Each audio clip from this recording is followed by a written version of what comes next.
problem is, like, it's a really good game, and I'm trying to convince my group of friends who I play with. There's about 3 of us, 4 of us, Yes. to buy the game so we could play it. We've been playing Fortnite because 'cause there's been nothing, and they're like, Right. "Oh, I don't wanna leave Fortnite. What's so special about it?" I'm like, "It's a new game, and come on, like, it's Yeah, do good. Just something give it." different. Yeah, absolutely. Welcome to Player Driven. Here's what you're about to listen to. Today we are talking to Keith Pape. He is the founder of YellowPike Media, and we are talking about all things media. We're going to talk about the YellowPike's all-in culture, no rigid rules or silos. Learn how everybody gets to experience a little bit of everything and how it's kind of build your own program as you're going. We're going to talk about community at its core and why YellowPike encourages studios to build and bring on strong community management and how that focuses and shapes lasting player connections. And then creativity meets integrity. From Times Square takeovers to turning down bad ideas, YellowPike is built on passion projects, bold activations, and doing the right thing for the clients in the long run. It's a super fun episode with Keith. He is a talker, and I hope you guys enjoy this episode. If you are not following Player Driven, check out our socials, LinkedIn, Instagram, other ones as well. I don't know, YouTube. Check them all out, man, and enjoy the episode. Keith, thank you so much for joining me today. You want to say anything about yourself? Absolutely. There's nothing I enjoy hearing than the sound of my own voice. Both my wives and my ex-wife will agree to that. So, when you called, I was here to answer. It keeps the team from having me to sit on meetings I'm not invited to. So, thanks for distracting me for them. They thank you. Well, perfect. No, and I love it. I mean, we already started our conversation. And We can't help ourselves. no, and the truth is, when you talk about what's going on in the gaming industry, there's a lot going on. And I was thinking, how do I want to kick this conversation off? I really like what you guys are doing at YellowPike Media. When you go to your website, you see reels of people climbing in gyms and people at Ready or Not who are doing paintball or something across that, and like it's like parkour people jumping all over the place. And you started this about 10 years ago at this point, it seems like. It might be even Yeah. longer than that when I'm trying to do the math in my head on No, LinkedIn no, no. here. This is it. We're Um, in the middle of year 10. You got it. that's awesome. And there's so many different ways I want to go. And the first one I want to talk about, and maybe I'm not going to start in the right order here, but is, 10 years ago when you looked at how games were marketed, Right. they were not marketed like they are today. Today we have influencers. Today we have content people making content online. You have TikTok videos. You have all these different forms of video, right? You know, and maybe we got to start even higher levels. How do you come to create YellowPike Media, and how do you keep up with these changes and what's going on in the just the way people consume it? It's so I'll figure out how to which direction to tackle those all Yeah, in. sorry, it's like It, 15 it questions in one. and that's okay. On it's like on the gaming side, it's a really interesting time because there's things that there's a thing what's old is new again, and they say especially as an adult, never throw away your adult clothes because give it 10 years and they'll be back in fashion again, and everybody starts wearing it. You're like, oh, I got that in the back of my closet somewhere. I can be cool again. You know, I feel like gaming's going through one of those right now. There's things that are different, and there's things that are the same. Like 10 years ago, we were definitely in the nascent days of early influencers, way before they were called creators, before it was creator economy. You had really early influence. You had Scene Anners and Tobuscus. You're doing the very first vlogs, and Justine, she was just breaking onto the scene. It was early days on that side, but the side that's funny that's been kind of away and has come back is wanting to do everything in the real world. The vlogs and doing adventures. That was kind of the end of it was the end of Jackass on TV, but you were seeing David Dobrik kind of make his way in the world because everything was spoofs and stunts and pranks and that kind of thing. And you're kind of see after that being gone for really it feels like since probably from 2017. So if we started Yellow Pike in 2016, by 2017, it was already dying down. There wasn't a lot of that, what we now call experiential going on. People were like, oh, that's played out. Nobody wants to do that anymore. There's no more ARGs, no more take the community and a creator out in the world. It was even then going more online. And I think COVID even shoved that further in that direction. Or now it's like, ooh, there's something we want to do more than get outside. lots of things have changed with the creator economy.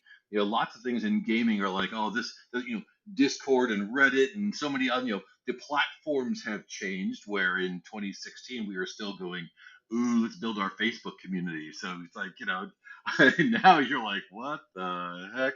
So it's craziness. But for me, it was that desire to to build something where the question wasn't, and we were just nerds. We were all nerds who came from advertising, but didn't want to go and work on frozen corn dogs and toilet paper and paper towels. It was like, no, no, we want to do the things that we're really excited about, like video games and Dungeons and Dragons and all that fun stuff.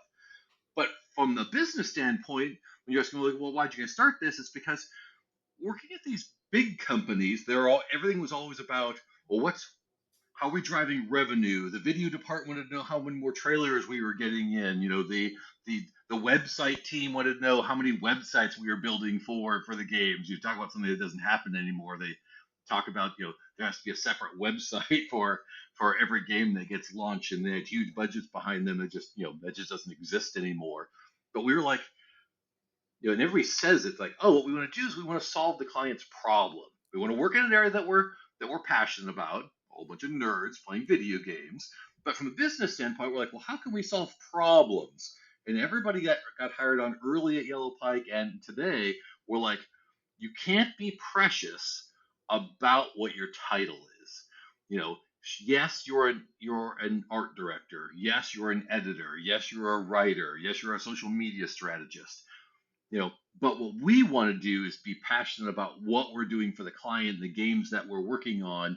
And if we need you to be a script supervisor or a PA, or we need you to help run an event, or the influencer team needs 3 more people because we've got all these people checking into hotels, we need somebody to stand there and make sure that it all happens. I don't care what that title is and what department you're in. I want everybody to jump in 2 feet and be excited. And like, I just want to do fun stuff. And so that's our ethos around here. It's like, if you're going to be here, be excited about doing whatever we're doing, and don't worry about you know which revenue stream it is and does it meet your department needs. And so we don't do department level bonuses like, oh, the trailer department brought in all the money this year, so they get the big bonus. No, no, it's a group effort, and everybody's going to be part of it. Yeah, I mean, not to say this term, but it's almost like a family thing. Hey, we're going to cover for you. We got you. Right. I got this covered, right? Like you want to enable a group of individuals to make these decisions without having to go ask someone else. And I Right. think that empowers them to think outside of their normal everyday instances, which is great. And as you're talking, it's like wild sounding, right? You talk about, hey, the influencers need these people. Like, are you finding influencers for these games? Are the games hooking you up with the influencers and you're working together with them? Like, how does that relationship work? It depends on the studio and the publisher, because like everybody's got different levels of expertise. I think in our perfect world, there's always somebody who is like an expert on the dev team or the publisher team that can be our liaison and talk to our most senior person in that group, and them they can talk at the same level. They both are understanding and passionate, and we get to be their fingers and toes and come up with new ideas with them, but we're not leading it in a way that they're not participating on the same level, because it's really hard when the brand isn't operating from the same place that you are. So I always want whether it's a creative director on the trailer team, they want to have somebody on their side who really gets video and trailers and storytelling. And the influencer team, there's a person in the influencer creator department who's on par with our best guy girl, and because they're talking about things, and because those two things make better ideas. It happens where they're like, hey, we're a startup. We came from the 2023 layoffs. We built this studio because we none of us had jobs, so we don't have anybody internally but but you know game development people. We're like, yep, we're here for you. We supply everything they need and do all that fun stuff. But we do tell them, hey, as soon as you get to a point, you should bring on at least one person. If they only do one person, we'll say bring a community person on. These community people are just so well rounded nowadays, especially smart ones who've been around for a while. They understand content, and they understand creators, and they understand their Reddit and Discord, and everything else. They can kind of play all the roles to a certain level. So it's really helpful to us to have that stake in the ground on the other side. But some of them, they did. They thought they were going to be at one of the big three for their entire lives, and suddenly they got laid off. Them and seven of their buddies, and they're like, well, there's no jobs. We might as well make a game. And they go, hey, we know this guy, or usually a lot of times we know people who are like investors and things like that who used to be heads of marketing or studio heads, and they'll say, hey, the guys at YellowPike are really good at this kind of thing. They're smaller, so it won't bust the budget, but they have everything the big guys need, and that's kind of the place that we like to sit in the world. I love the part you brought up about community managers or just a community. I think, my first job out of college was a tier one support for a technology company. And I feel like when you're in that front line role, you learn so much just by the force of everything being on you. And you have no choice other than to either sink or swim. I think Yep. and I think now in the world of technology, it gives us even more power as a community manager. I can be a little more creative using tools like AI to help generate this stuff or Right. doing a line of code. And I think the beauty of a community manager, to your point, is they've almost seen it all, right? And they can Right. understand how to connect with people, how to talk with people. And it's something I've been working on and trying to learn how to do as well. But it amazes me how much a community manager can juggle in terms of work, and it really sets them up for success. I always tell people if you get any role at a company, you should start in community because it lets you really learn about everything from there. And then you can decide on what you love and what your passion is. Maybe it's development, Absolutely. maybe it's product, maybe it's something else, and you can go that route. But learn by tackling everything, and that's the best way you can do it. And if you can survive that, you can survive anywhere because you're on the front line, hearing the best and the worst from the community, but you're also serving the master of the dev team who is passionate about what they're doing, and learning how to communicate. And I always say translate. Though it's different. A lot of times it's different languages almost, and being able to survive that, like you said, then you can figure out, is this what I want to do forever? Is this just the chaos I love to work in? I'm sure you've seen it. Lots of them end up like becoming producers on the studio side. They find that they had a great time in community, but working with the devs, all of a sudden they're like, no, no, that's right. I love Yep. shaping this side of it. And the producer then gets to work with the new community manager and go laugh at them and go, I used to be on your side. I understand what you're going through. And once again, is great at translating it. Or you move over to operations or a lot of work will go to biz dev. They're like, oh, I really love the early parts of a game. And I've seen a lot of guys who go from community to biz dev, and now they're out in the field finding that next studio, finding that next game to for the studio or the publisher to sign because they're like, I like that being out in front feeling, but I want to do it more one on one than with you know 10,000 10 million fans. Yeah, and I like when you were talking through when you talk with your customers, you encourage them to bring on a role like that, right? Obviously, I mean, Sure. you don't want to have to do it forever. Maybe you do, but you want to be able to hand this off at some point and say, "Hey, this is yours now. Like you got this under the control, right?" And I think when you tell a studio something like that, they appreciate that because they want to be able to blow. I say blow it up. I mean expand it, right? Yeah, Make it bigger, absolutely. right? And I think it's important for you to be able to have a trust relationship like that so that next project they bring you back. I think and of course, a lot of agency people are worried. Well, aren't you giving away, a free client? They need you. I'm like, I'd rather have them be friends for the next 10 years and come around when they need us and help them find that right person. And I don't know, it's just you know, agency people were what we're best at is we're 3 inches deep and we're a mile wide. We're touching just a little bit and doing so many things. I'm sure most of us have some kind of ADD, OCD disorder because we're working on 10 things at the same time. But the guy at the studio especially is working on one thing. I think about the guys who've worked at Rockstar for a decade. And they'll put two, maybe three games out in a decade, and they are so deep into their culture and their brand and what they're making because they spend years preparing for that big day. that's a completely different personality and skill set than agency people. And I get the fear from the business side on the agency, like, oh, we got to keep that billable going. You got to, but it just feels like the karma works out in the long run if you just keep on doing right by people. There's good years and there's tough years, and that stuff happens. But I really feel like in the long run, we'll lose business sometimes to what I call shiny objects. It's like squirrel. Oh, oh. And all of a sudden it's like I see somebody I was pitching, and all of a sudden you know, they're at the Tyson Jake Paul fight. They got flown in from who knows where, and I see an agency guy sitting next to them in the stands while I'm watching on Netflix or whatever, and I'm like, all right, now you hear a couple weeks later that you lost the deal. You're like, well, that's gonna happen sometimes. Sometimes people have that ability, and that's what they want in life, and if that's what they're happy with. But I feel most of the time, if you do good work, that'll come back your way. Maybe it's not all of it. Maybe that person who you didn't choose you refers you to somebody else. I feel like it all kind of works out. Do a good job, treat your people well, treat your clients well, and in the long run, it's like it's enough. Yeah, along the same lines, never burn a bridge. If someone does choose someone else, right? Hey, Well, that, hold on. Unless they deserve it. Some bridges need to be burned. You're like, nope, nope. I don't want to be. I don't want to cross it. That's called bound. I think my therapist says that's called boundaries. well, Sometimes you gotta go scorched earth, and little separation's okay.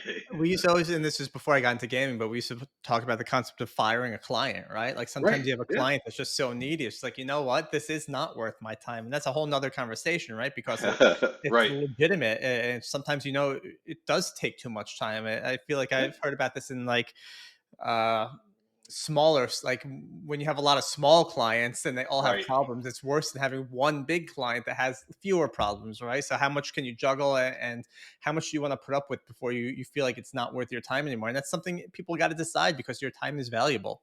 And I know guys who love that. I know guys who own agencies and they love having 37 tiny clients that are just crawling all over them like spider monkeys. And I look at it and go, nope, no way. But they thrive in it. So they're really, there is a lid for every pot. There's an agency out there who's going to love the work that you're like, no, this just ruins my life. I can't deal. I'd rather have my three, four, five clients and be doing a really great job at them and be working on that. The guys who are doing 37 $10,000 projects all year long is just, yeah, that gives me the heebie-jeebies. Hey, some people just like to stay up all day long and just, That's it. That's what they love. hey, real quick, is that Super Grover behind you in the picture? It is. My wife got that for I me. love it. I got my kids know I love Super Grover, so I got Ah, one look at here that. and I That's got a second awesome. one here, and they just keep buying me Super Grovers. There you go. There you go, I Super. now my kids, my daughter's the last one that's young, loves to buy that kind of stuff for me. She's like, she finds stuff and she's like, oh, this would be perfect for dad. I am part nerd, part child, and something in between. Me too. Sometimes when I do a podcast and someone like with a desk behind me has all the like the action figures, and stuff, I'm like, Right? oh, I'm so jealous of that. And Yeah. but Oh yeah, I my know those kids guys. are still young, and they would come and destroy that. So that would not be good. You're in that phase where like I'm putting all this away until they're a little more trustworthy. Pretty much, and I don't think that time will ever come, but I heard it does come. You'll get there. You I'm get there. anxiously waiting, anxiously. Um, One of the things you did was a Times Square takeover for the game Ready or Not. I'm curious if it's something we can talk about and how an idea like that actually comes to life, because it sounds nuts. It shows you that we've been talking way too much. So we did Times Square for Metal Gear, and we Metal did Gear. we did the experiential part for Ready or Not. So which one we want to do first? Sorry. Okay, let's do Metal Gear Times Square takeover, Metal because Gear. I don't even know how that process begins.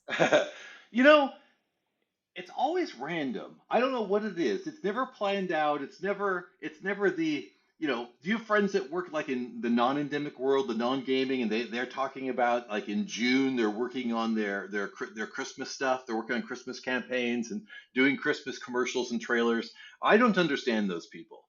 If I do something with more than 2 weeks notice, it makes me nervous. If I've got to have as short a time as humanly possible. It doesn't feel like it's almost impossible. I'm not even comfortable taking the job.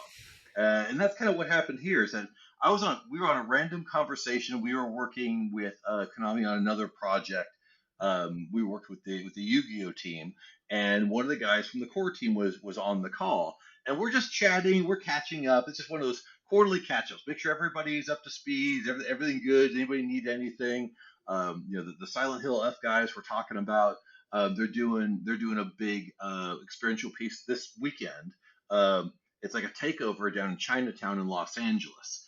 Whole Silent Hill F. It's like it looks like I haven't had a chance to go down yet. It looks like it's an entire, almost like a like a Halloween maze kind of experience. And they've got this cool thing going on. They're talking about that, and we're just chatting. I think we were chatting even about Ready or Not and some of the things that we've done. And the Metal Gear guys are like, we've got this really cool thing that kind of landed in our lap like yesterday, and we're gonna go and we're gonna get this really cool opportunity to take over Times Square for 8 minutes. Right. All right. Very very specific. And they're like, it's gonna be cool. That's all lit up, but what can we do? What can we come up with?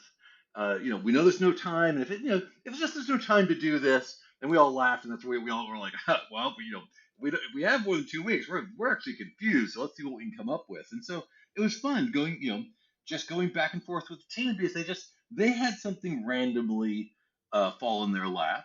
And then they said, hey, it looks really cool. Our team's scrambling to go and do something that looks amazing.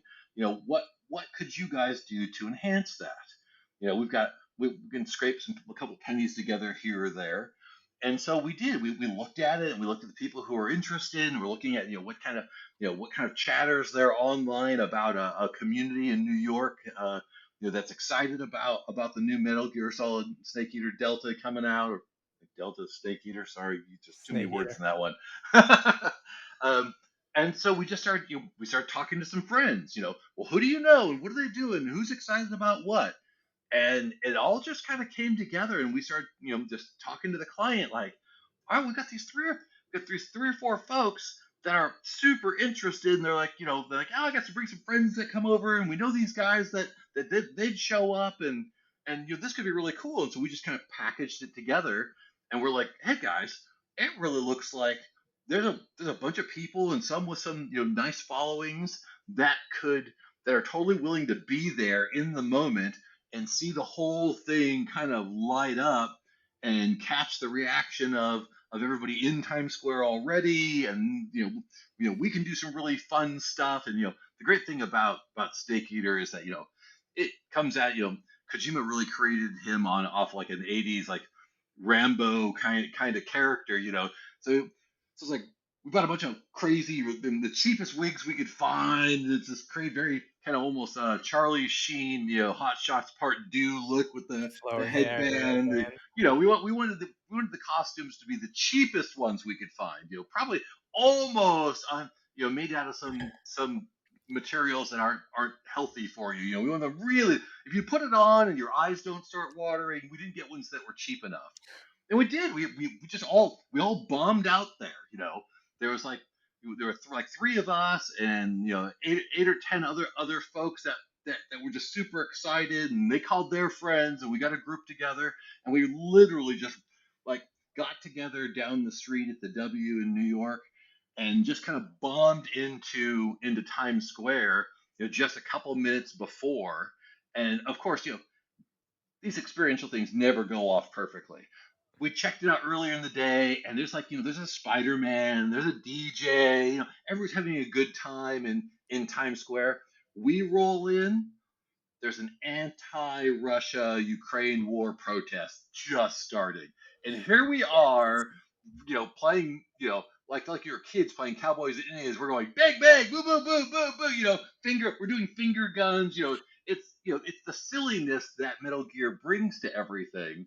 Right as they're starting an anti-Ukraine war, protest, we're like, well, of course. And so we make our way around, and everybody was really cool. The guys that were there that were there for supporting Ukraine could see what we were doing. They weren't upset about it. We were able to do our thing and have a lot of fun. We hung out with some of those guys afterwards, and it was just so cool. And the creators we brought and the fans, everybody just kind of ran around, and we ended up getting like 18 minutes or something. Like it's supposed to be like, 3 minutes everything. By five, start rolling off. By eight, you'd be completely shut down. It's like 12, 13, 15 minutes. And they just kept on like ramping up the energy, and we just kept rolling, and it created some amazing content. The client was great. The folks that we brought in just had so much fun, and they were just totally into it. So it's like sometimes you just see what works out. And just for every one of those, there's three or four where they're like, hey, you have an idea, and we try something, and you get really close, and you can't just quite pull it off. You can't get all the brand and everybody to kind of align, but this one did, and it was just great all over the place. What do you do with that content? Is that type of content reused afterwards? Are they posting it online? Is it kind of a one hitter, one and done? It's a we've gotten really good over the years trying to make sure to get as much content out of something as possible. So like the creators and the fans were all doing Instagram lives, and they were doing stories and everything all the way from the prep rolling up and to when it went live. And then we had primary cameras capturing it so they could really focus on just having a good time. And then that evening we distributed all that out to everybody that was there. They did stories and everything before, during, after, and then we give them the hard pieces that we shot, and then they go and they do some long form stuff for their channels, and then they provide us all their primary pieces, and then we put a big editorial piece together for the client, who can then go and use it even for like it's already at launch day. You use it for like accolade pieces, or if it's up for game of the year, this is assets you can use there. Or the next time a DLC comes out, now you can sprinkle in some of this to the DLC campaign, because you've got footage. And so the the brands have gotten really smart of, let's make sure to get as much use out of every piece, and hopefully it has that longer tail. Cool. I have more questions on that, but usually about halfway through, which I think we're past to do a fireball round where I'm just gonna toss Oh, okay. questions at your way. Super simple questions. Just hit me with your best answer. What do you have for breakfast? Every day it's a protein shake and oatmeal. All right. And I don't know if we were recording yet, but Keith hit the gym early and had the whole gym to himself today. So it was a good day for that protein shake. There you go. Dream vacation. Any island in the Caribbean. And I love I run around like a crazy man. So when it's time to turn off, I try to find secluded islands, white sandy beaches, and sit there and do absolutely nothing and let it all go. beautiful. What is the last game you played? Uh, I was just playing. My wife was doing something last night I wasn't interested in, so I fired up Magic the Gathering Arena, and I kind of played a couple rounds of Arena. All right. You're a card guy. I'm getting there. My daughter moved out, went to college. She's the last one home, so now it's like, oh, I have free time again. So how do I start wrapping this up? And we're talking about Battlefield 6 is going to be hot on the list for this weekend, the first weekend I've got in a while that's completely free. I know. I can't wait for my friends to be like, "Why didn't you tell me about Battlefield 6?" Yeah. Last either show or movie you watched. Ooh, we just started watching what's it called, with Jason Bateman and Jude Law, Black Rabbit. Black Rabbit is what we just started this week, and my wife and I just finished the Netflix movie with Charlie Hunnam, Murder, the story of Ed Geiger, Googer, All right. whatever it's called. Okay. Some mass murdering fuckhead. I don't know. He was one of those All right. That's it. Easy enough. guys. Way to complete the hot seat. But you did bring up something during that I wanted to ask you. Was on the Caribbean island when you're relaxing is uh, if you're not at the Caribbean, how do you disconnect? How do you turn your brain off? What is your go-to method of just saying I need to decompress? I don't take my phone with me to the gym or on runs or on if I just go for a walk. I've learned to leave it behind. I will put it. I'll like if I go to the gym, I'll leave it in the car. so that if Hmm. there's an emergency or something like that, there's a phone nearby that you know I can tell the staff, hey, my phone's in there. You can contact my wife or when I get back. Yeah. But while I'm doing my activity, there's no phone. I'm just working out. I'm just running. I'm just walking to just even give me that that 35, 45 minutes of disconnection, which Cool. wasn't easy when I started it, but I'm glad I did it now. No, there was a few weeks ago. I looked at my wife and I was just like, I've been on screens for 95% of my day. I woke up and I was on my phone. I went downstairs and I played a little Xbox. I'm in front of my computer. At the Yep. end of the day, I'm back. I'm like, this isn't healthy. I need to find a way to like stop being in front of your computer. It's very hard to disconnect, especially when you're Yeah. like, I'm trying to build up a brand right now, right? Right. Like, how do I keep on top of it? But I think the pros of disconnecting will outweigh the pros of not disconnecting. And I And think, it's uncomfortable at first. The first time I went for a walk or went to the gym and didn't have my phone to check in between sets or something like that, you feel a little twitchy and but over time I knew it was good for me and it just took commitment, a little discipline to stick with it. maybe it was just too much pre workout beforehand, gave you that jitters. Both can be true at the same time. That's fair. I'm really curious. You went through the story with Konami. Have you ever had an idea you were talking to with a client and you're just like, "What are you thinking?" Like, is there anything that was just so far out there that you couldn't wrap your head around it? And you don't have to go into details. Oh yeah, all the time. It happens all the time where a crazy idea comes up and you're just like, that doesn't match your brand, or yes, it's a crazy idea, but it's not going to give you any benefits that you want.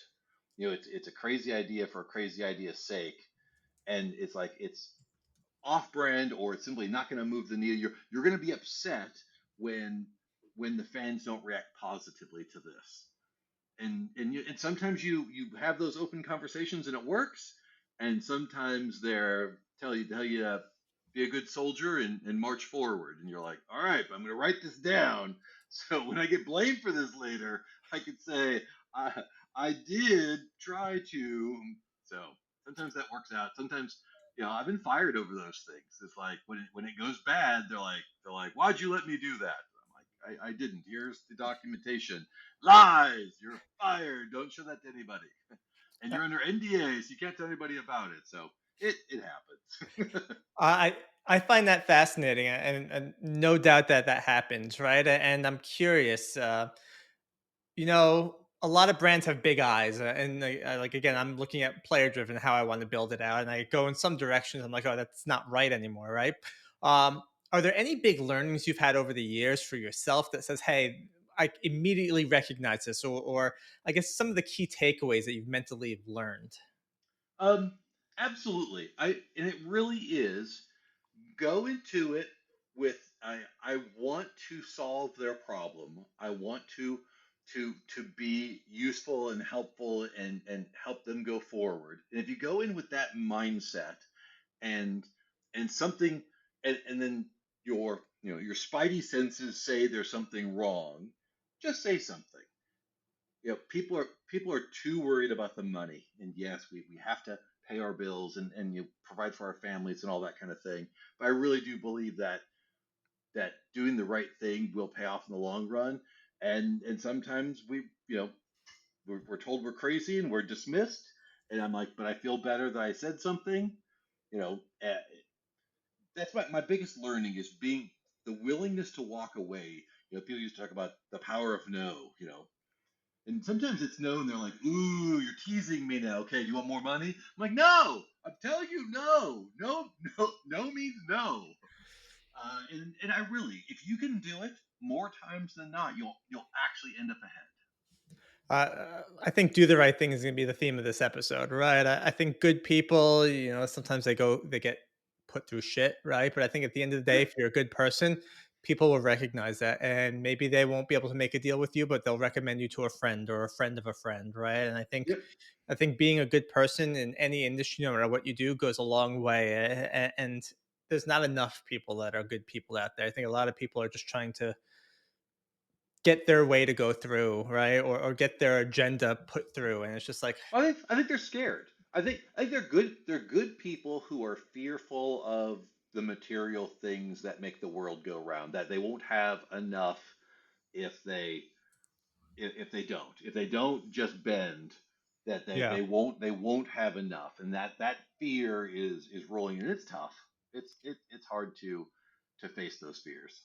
I think you see it in gaming, especially when it comes to things like loot boxes. Is kind of, do we keep putting monetization strategies in there? What type of Sure. monetization strategies in there? FOMO and stuff like that. And as a gamer, it's just a lot of pressure at times. It's like, oh, all right, well, I got 80 hours to complete this mission, or else I'm not going Yeah. to be able to go back and play it again. Right. And or you could pay for this pass and get it extended. And I think people play on the fears of others to I don't know, just get their Yeah. things done. No, the Dice and Battlefield team put something out about 3 months ago, or I think during the closed beta.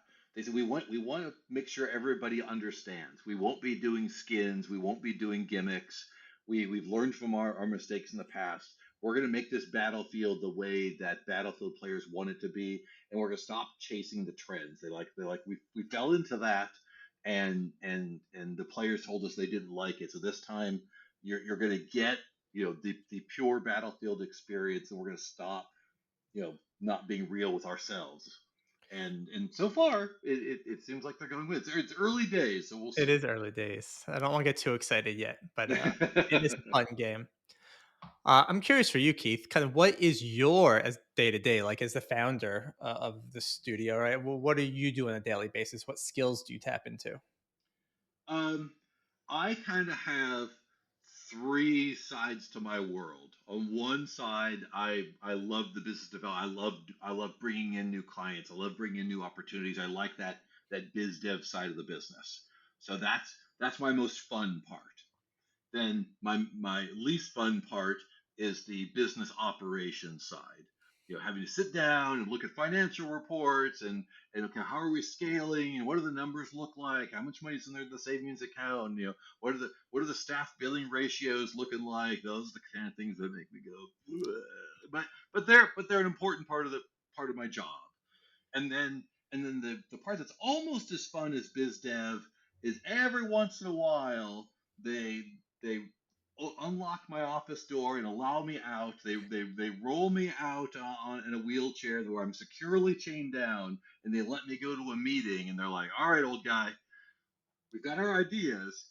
We want you to just shit on all of our ideas and tell us how they're not going to work." And I'm like, yes, I get to just crap on all their hard work, which is what they say. I think I'm giving wisdom. I'm providing my years of experience. They describe it as shitting on everything, but it is it Constructive is it, criticism. it's true. I try to explain it, but it is fun to be part of the process and still be able to go in there and say, here's what I've seen over the years. I've seen this brand, over almost 20 years now, and here's what's consistent about their brand rules or what's worked in the past and things like that. And they'll go, sometimes they ignore it and they're like, no, it's a new day, we're gonna do something different. Sometimes like, okay, good point. And they'll tweak something to help it fit, the brand voice a little bit better. So every once in a while I get to participate on that kind of thing. And then they very quickly shuffle me back out. They're like, please stop talking. Lock the door, throw away the key until next That's time. it. You Exactly. know, Exactly. time is this valuable commodity that we can't control, right? And I think I at least notice. I guess we're in two different stages. Your kids are moving out, and my kids are Right. here, so you're getting some of that back now. But how do you find yourself continuing to keep up with what trends are popular, how things work when we have such a finite available amount of time? Um, I absolutely rely on the staff, and we try to set up a really fun environment in the office, and we hire people who have a diverse interests in different kinds of games they play, and being in different stages of life. And really, sometimes you just roll your chair out to the bullpen where when people are chatting and they're talking about this new game and how Steam Next Fest went, and they were playing they were playing this game this weekend, or they played Lies of P, and then they went and played another Souls-like game, and how did it compare? And I just try to absorb. My wife calls me the king of useless facts because I'm really good at absorbing just the high level and try to kind of connect the dots over time. So, like I said, I don't have deep knowledge in any of it, but I try to go and pay attention and understand the trends. And honestly, that's what I use PAX and Gamescom and all those kind of things for. I walk through the trade halls and watch the booths and watch the kids and everybody playing the games and doing the demos. And a lot of people go in there and they're like trying to find a marketing person to talk to. I'm in that portion just trying to understand, are they having fun when they're in line? I listen to what they're complaining about and what they like, and why are the booths like this year, and why did they give away these goodies and not those? And I just try to use my time to just kind of absorb just the highlights. I mean, that's how we met at PAX, and I appreciate that. I think that's important to understand kind of how the community reacts to this type of content as well, right? And you see what works and what doesn't work. And I worry about it for my staff while you're thinking about what your question was. I try to find ways to make sure everybody gets to a show every year because you sit in your own echo chamber of the agency, and if you don't get out there and get on the floor at TwitchCon, get on the floor at PAX, something like that, you're only getting other people's information. You're watching a YouTuber that or someone on Twitch who was at PAX, and you're getting their experience, but you're not getting to kind of add it to your own. You seeing it with your own eyes, hearing it with your own ears does make a difference. You do have TwitchCon coming up. So how do you Yep. prepare when you're about to go to a conference? What's your kind of mental exercises that you're going to do before heading out there? I am a horrendous stalker. I am on every piece of social media, no longer enjoying any of the content, and I'm just trying to find somebody who's going to give me a hint they're going to show up, and I hunt them down like dogs until they agree to meet with me. That's a, that that's the dirty side of the business is you're like, and they're like, where did you come from? Like, ooh, you mistakenly mentioned something on social media. Now I know you're gonna be there. Like, Fascinating. that's what it is. That's the grind part of it, where you have to go and dig through, and because part of my like the primary job is making sure to meet with people, and you got to figure out how they're there. And I'm not one of those that has a sales pipeline software and it blasts out and collects up, or a whole sales team that's feeding me leads. I only know how to do it my way, which is chat with people, talk, see who's going to go there, set up meetings, use my Calendly. I certainly don't go to parties until 2 a.m. anymore. I'm in bed by 10 o'clock, so I got to be really efficient between 8 a.m. and 10 p.m. I think that's part of the beauty of being in an industry where we have lots of introverts is that, Right, you can be a talker. And if you're a schmoozer and you know how to bring up conversation and you can talk about the latest games you've seen at Gamescom or GDC or stuff, right? right. Then you become the guy that everyone wants to talk to because you know what's going on, you know the trends in the industry, and you kind of just build your relationship and your network from there. And I think it's really a kind of a I think it's more the black card at the bar that they really care about. They're like, "Hey, I'll put up with listening to you talk as long as the drinks keep on showing and it's a win-win for up." everyone, It's a win-win for especially the everybody. Yeah, bar. exactly. Um, Did I have one more question about TwitchCon? I don't know. Is there anything you want to talk about TwitchCon or?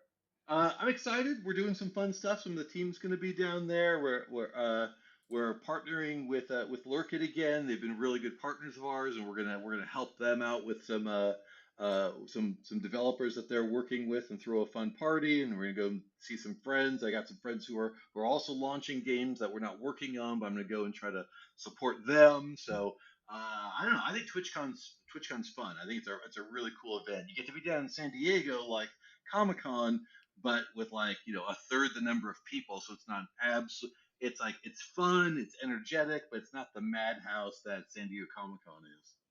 All right, we'll put it on the list of cons for me to go to for next There year. you go. Um, Keith, I think that's all I have for you today. Can you let us know where we can find you or YellowPike Media? Yep, absolutely. We're on everything: Threads, Blue Sky, X, Instagram, and on most of them it's YPM_agency. And just look for this ugly mug as Keith Pape or KD Pape on all those same platforms, and I'm always trolling around somewhere. Awesome. Well, we will have links to all of Keith's information as well as YellowPike Media's information as well. Keith, I really can't thank you enough for being here, having this conversation. Like you said, I think we could talk about this stuff forever. Yep, I do hope absolutely. you have a great TwitchCon, and I hope you have Yep. a great rest of your day. And don't I'll actually send leave I'll yet. send you all the pictures and collect up some swag and send it your way. Awesome. Thank you so much.